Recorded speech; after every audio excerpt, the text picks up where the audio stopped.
సింగరేణి గుర్తింపు సంఘ ఎన్నికల్లో హోరాహోరీగా పోరు జరిగింది. దీంట్లో ఏఐటీసీ గెలుపొందడం జరిగింది. ఏఐటీసీ కూడా అంటే అన్ని రాజకీయ పార్టీలు ప్రధానంగా ఏఐటీసీ, ఐఎన్టీసీలో భారీ హామీలు కార్మికులకు గుప్పించారు. ఈ నేపథ్యంలో ఏఐటీసీ 2000 ఓట్ల పైచిలుకతో గెలుపొందడం జరిగింది.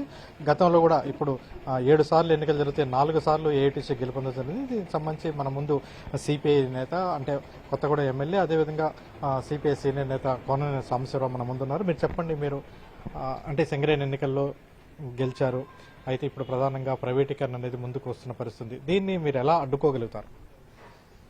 ఇప్పుడు ముందు ఒక యూనియన్ పరంగా ఒక విధానం ఉండాలి. మా ఏఐటీసీకి స్పష్టమైన విధానం ఏంటంటే ప్రభుత్వ రంగ పరిశ్రమల్ని ప్రోత్సహించాలి. ఆ క్రమంలో కొత్త బొగ్గుబావులు కావాలి. ఇక్కడికి కొత్త బొగ్గుబావులు ఇంతకుముందు ఏదున్నా సింగరేణి ఆధ్వర్యంలో జరిగాయి. అది నైజాం కాలం నుంచి కూడా జరిగినటువంటి ఒప్పందం. అది దాన్ని ఆ తర్వాత కొంతకాలం ప్రైవేట్ వాళ్ళు వర్క్గా చేసినా ఎప్పుడు సింగరేణి పేరుతోనే ఉండేది ఎక్కడ అయినా. ఎందుకంటే ఇక్కడ కారేపల్లి మండలంలో సింగరేణి అనే గ్రామంలో మొదట దాన్ని కనిపెట్టారు.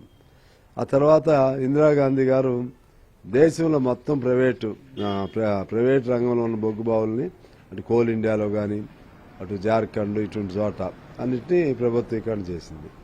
దాన్ని మొన్న 2015లో మోడీ గారు పార్లమెంట్లో మైనింగ్ మినరల్ డెవలప్మెంట్ యాక్ట్ పేరుతో దాన్ని ప్రైవేట్ వాళ్ళకి ఇవ్వడానికి చేశారు. అప్పుడు వీళ్ళందరూ ఎంపీలుగా ఉన్నారు. కాంగ్రెస్ వాళ్ళు ఎంపీలు ఉన్నారు, తర్వాత మన బీఆర్ఎస్ అంటే అప్పుడు టీఆర్ఎస్ వాళ్ళు ఎంపీలు ఉన్నారు, చాలా మంది ఉన్నారు. అది సరే అన్నోటీస్డ్గా అయిపోయినట్లుగా అనిపించింది నాకు. ఎవరు దాని మీద పెద్ద గొడవ కూడా చేయలేదు. దాన్ని ఆసరాగా తీసుకుని ఇవాళ సింగరేణిని మీరు కూడా అందరితో పాటు పాల్గొండి అనే పద్ధతుల్లో కేంద్ర ప్రభుత్వం వాటిని ప్రైవేట్ వాళ్ళకి ఇవ్వడానికి ప్రయత్నం చేస్తుంది. ఈ క్రమంలో రాష్ట్ర ప్రభుత్వం పట్టుదల ఉండాలి, యాజమాన్యం పట్టుదల ఉండాలి, యూనియన్గా మేము కూడా గెలిచిన యూనియన్కి మేము పట్టుదలగా ఉండాలి. ముందు వాళ్ళందరూ గట్టిగా ఉంటే ఈజీగా అయింది. లేకపోయినా సరే మేము యూనియన్ పరంగా ఎట్టి పరిస్థితుల్లో ప్రైవేట్ వాడిని మాత్రం ఎట్టి పరిస్థితుల్లో రాని. మేము అవసరం అనుకుంటే కార్మికులందరం అడ్డుకుంటాం, మేము వెళ్తాం అక్కడికి.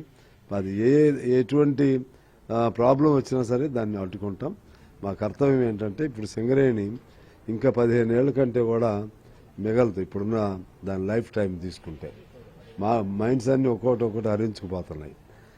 ఆ దశలో కొత్త మైండ్స్ రాకపోతే, కొత్త మైండ్స్ తీస్తే మాత్రం మళ్ళా 70-80 ఏళ్ళు దాని చరిత్ర ఉంటుంది.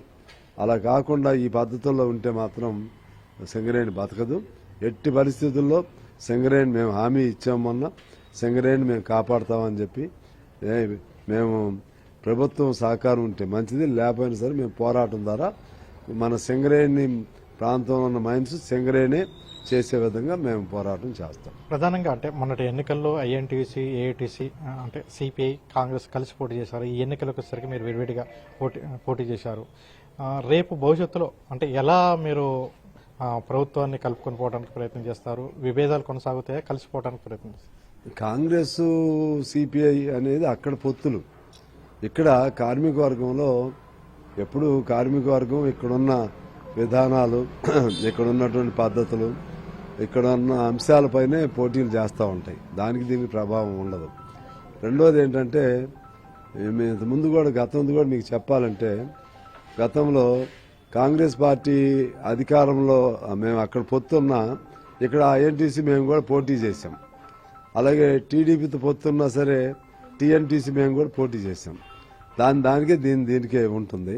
కాకపోతే వీళ్ళేమో అత్యుత్సాహంగా పొత్తులు కావాలని కోరారు, మేము కూడా దానికి ఇష్టపడ్డాం. నేను ఇష్టపడ్డా. ప్రత్యేకించి యూనియన్లకు వచ్చేసరికి ఏ గుర్తు మీద పోటీ చేయాలనేది వచ్చింది.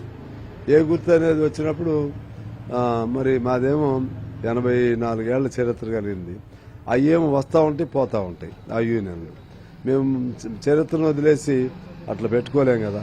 మనం చూసాం. మనం ఐఎన్టీసీకి వచ్చేసరికి ఆ ఐఎన్టీసీ అంతకుముందు టీబీజీకే అంటే టీఆర్ఎస్ అధికారంలో రాకముందు మొత్తం ఐఎన్టీసీలో ఉండేవాళ్ళు. టీఆర్ఎస్ అధికారంలోకి వచ్చేసరికి గంప కొత్తగా మళ్ళీ దీనిలోకి వచ్చారు. మళ్ళీ ఇప్పుడు బీఆర్ఎస్ ఓడిపోయేసరికి వాళ్ళ గంప కొత్తగా ఐఎన్టీసీలో పోయారు. మరి ఇటువంటి వాళ్ళపైన మేము ఆధారపడి వీళ్ళే గుర్తింపు సంఘంగా ఉన్నారు మొన్నటి వరకు. ఇప్పుడున్న ఐఎన్టీసీ నాయకులే మరి వీళ్ళు అందులో ఉన్నప్పుడు ఈ 10 ఏళ్లలో ఒక కొత్త మైన్స్ కోసం కానీ ఏ పోరాటం కూడా చేయలేదు. వీళ్ళపైన ఆధారపడి పొత్తు పెట్టుకోవడానికి మా యూనియన్లు కూడా మా వాళ్ళు కూడా నేను ఒప్పించడానికి ట్రై చేసినా అంగీకరించలేదు. గెలిచినా ఓడినా సరే మేము అవసరమైతే పోరాటం చేస్తాం తప్పితే సింగరేణిలో ఆ విధంగా ప్రభుత్వ రంగం కొనారెళ్ళటానికి, ప్రభుత్వ రంగం దెబ్బతినటానికి, కార్మిక హక్కులు సాధించుకోలేకపోవటానికి ప్రధానమైనటువంటి కారణం ఇప్పుడున్నటువంటి ఆనాడు ఐఎన్టీసీ, అలాగే ఇప్పుడున్నటువంటి వీళ్ళు టీబీజీకేలోకి వచ్చారు. మళ్ళీ వీళ్ళే ఐఎన్టీసీ కాబట్టి మేము ఎట్టి పరిస్థితుల్లో పొత్తు పెట్టుకోమని చెప్పి వాళ్ళు చెప్పటం జరిగింది. వాస్తవంగా కూడా వాళ్ళు చెప్పింది ఇప్పుడు వాస్తవమైంది. మొత్తంగా గెలిచాం. సరే, ఈ కొత్తగూడెం లాంటి చోట వాళ్ళు ఎన్ని కోట్లు ఖర్చులు పెట్టినా 400 తేడాతోనే మేము ఓడిపోవటం జరిగింది. మాకే ఆశ్చర్యంగా ఉంది. అన్నేసి కోట్లు, ఒక్కోడికి 5,000, ఒక్కొక్క చోట అయితే 15,000 అట్లా ఇచ్చారు. సరే, ఇచ్చినా సరే ఇక్కడ వచ్చేసరికి ఇన్ని ఓట్లు వచ్చినాయి.